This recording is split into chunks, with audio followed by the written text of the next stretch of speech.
बिस्मिल्लाहिर्रहमानिर्रहीम। अस्सलाम वालेकुम स्टूडेंट्स, कैसे हैं आप सब।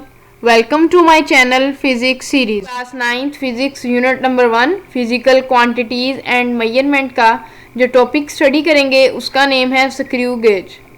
इससे पहले हमने 3 मेजरिंग इंस्ट्रूमेंट को देखा था। उसमें था हमारे पास मीटर रूल, मेजरिंग टेप और वर्नियर कैलिपर। आज हम एक नए मेजरिंग इंस्ट्रूमेंट को स्टडी करेंगे जिसका नेम है स्क्रू गेज। स्टूडेंट्स, अब हम स्क्रू गेज को स्टडी करेंगे। इससे पहले हमने वर्नियर कैलिपर को स्टडी किया था, जिसमें हमने देखा था कि वर्नियर कैलिपर का जो लीस्ट काउंट है वो 0.1 मिलीमीटर है। क्योंकि हम वर्नियर कैलिपर को इस्तेमाल करते हुए 0.1 मिलीमीटर तक के ऑब्जेक्ट्स को मेजर कर सकते थे। लेकिन अगर हमारे पास कोई ऐसा ऑब्जेक्ट हो जो कि 0.1 मिलीमीटर से भी छोटा है तो हम स्क्रू गेज को इस्तेमाल करते हुए उसको मेजर कर सकते हैं। स्क्रू गेज एक ऐसा इंस्ट्रूमेंट है जो कि स्मॉल लेंथ्स मेजर करने के लिए इस्तेमाल किया जाता है और इसके अलावा इसकी एक्यूरेसी वर्नियर कैलिपर से भी ज़्यादा है। इसके अलावा स्क्रू गेज कहाँ कहाँ पर इस्तेमाल होता है। स्क्रू गेज को हम किसी भी वायर का डायामीटर मेजर करने के लिए इस्तेमाल कर सकते हैं। इसके अलावा हम किसी मेटल शीट की थिकनेस फाइंड करने के लिए भी इसको इस्तेमाल करते हैं और इसके अलावा हम किसी पेपर की थिकनेस फाइंड करने के लिए भी स्क्रू गेज को इस्तेमाल करते हैं।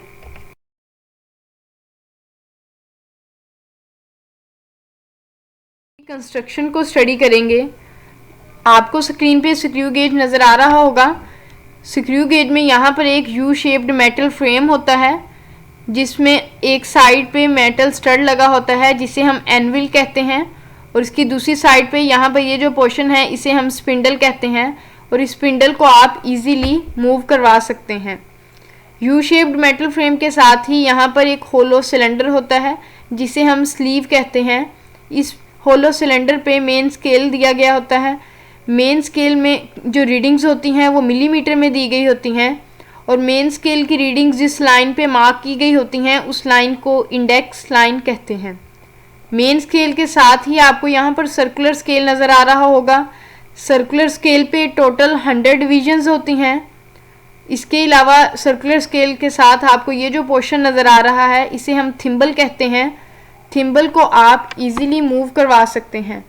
यहाँ पर लास्ट पे आपको ये पोर्शन नज़र आ रहा है, इसे हम रैचिट कहते हैं। हम इसके ज़रिए से थिम्बल को इजीली मूव करवा सकते हैं।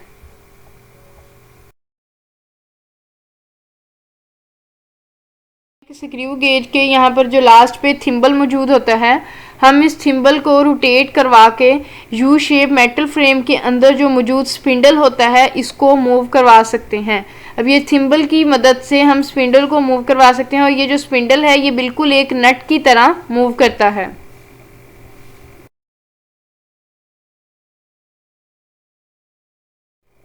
स्टूडेंट्स, अब हम pitch of the screw gauge को स्टडी करते हैं।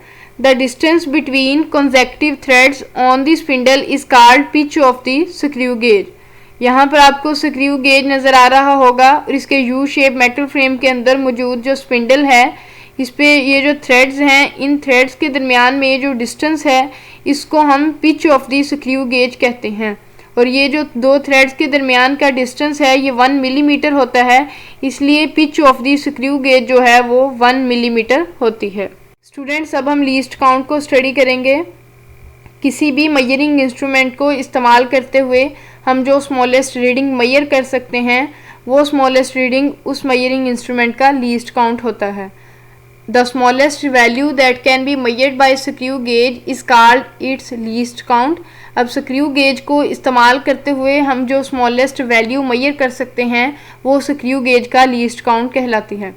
अब least count of screw gauge का फार्मूला क्या है? Pitch of the screw gauge divided by number of divisions on circular scale.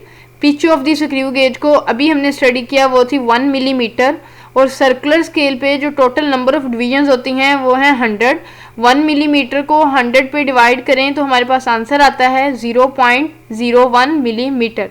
अगर हम इसको सेंटीमीटर में राइट करना चाहें तो ये हमारे पास आएगी 0.001 सेंटीमीटर। अब ये जो 0.01 मिलीमीटर है ये हमारे पास लीस्ट काउंट है स्क्रू गेज का। मिलीमीटर में भी ये आपसे पूछा जा सकता है, सेंटीमीटर में भी आपसे ये पूछा जा सकता है। ये वो स्मॉलेस्ट वैल्यू है जो हम स्क्रू गेज को इस्तेमाल करते हुए उससे मेजर कर सकते हैं। नेक्स्ट जो टर्म हम स्टडी करेंगे उसका नेम है ज़ीरो एरर। स्टूडेंट्स, जब हम किसी भी मेजरिंग इंस्ट्रूमेंट को इस्तेमाल करते हैं तो हम सबसे पहले ये चेक करते हैं कि हमारे मेजरिंग इंस्ट्रूमेंट में किसी भी तरह का कोई एरर तो मौजूद नहीं है। अब स्क्रू गेज में ये एरर हम कैसे चेक करते हैं? यहाँ पर आपको नज़र आ रहा होगा, ये हमारे पास है इंडेक्स लाइन जिस पे हमें मेन स्केल की रीडिंग्स दी गई होती हैं, और दूसरी साइड पे यहाँ पर आपको सर्कुलर स्केल की रीडिंग्स नज़र आ रही होंगी। अगर सर्कुलर स्केल का जो ज़ीरो है ये इंडेक्स लाइन के साथ कोइंसाइड कर जाए तो हमारे पास जो स्क्रू गेज में मौजूद एरर है वो ज़ीरो होता है। If zero of the circular scale coincide with the index line then the error will be zero. अगर इंडेक्स लाइन जो है वो ज़ीरो सर्कुलर स्केल के ज़ीरो के साथ मैच कर जाए तो हमारे पास स्क्रू गेज में जो एरर है वो ज़ीरो होता है, जिसे हम ज़ीरो एरर कहते हैं। स्टूडेंट्स, अब हम पॉजिटिव ज़ीरो एरर को स्टडी करेंगे। अगर हमारे पास जो सर्कुलर स्केल का ज़ीरो है ये इंडेक्स लाइन से पीछे रह जाए तो हमारे पास जो एरर होगा वो पॉजिटिव ज़ीरो एरर होगा। If zero of circular scale is behind the index line is called positive zero error. अब हम इस पॉजिटिव ज़ीरो एरर की वैल्यू को कैसे फाइंड करेंगे? हम देखेंगे कि हमारे पास सर्कुलर स्केल की कौन सी रीडिंग है जो इंडेक्स लाइन के साथ मैच कर रही है। अगर आप देखें तो हमारे पास यहाँ पर सेकंड वाली लाइन जो है वो इंडेक्स लाइन के साथ मैच कर रही है। तो आप इस हमारे पास ये 2 वाली लाइन जो है वो इंडेक्स लाइन के साथ मैच कर रही है। तो अब आप इस 2 को इस स्क्रू गेज के लीस्ट काउंट के साथ मल्टीप्लाई कर देंगे। हमारे पास स्क्रू गेज का लीस्ट काउंट है 0.01 मिलीमीटर। 0.01 मिलीमीटर से जब आप 2 को मल्टीप्लाई करेंगे तो ये हमारे पास आ जाएगा 0.02 मिलीमीटर। ये हमारे स्क्रू गेज का पॉजिटिव ज़ीरो एरर है।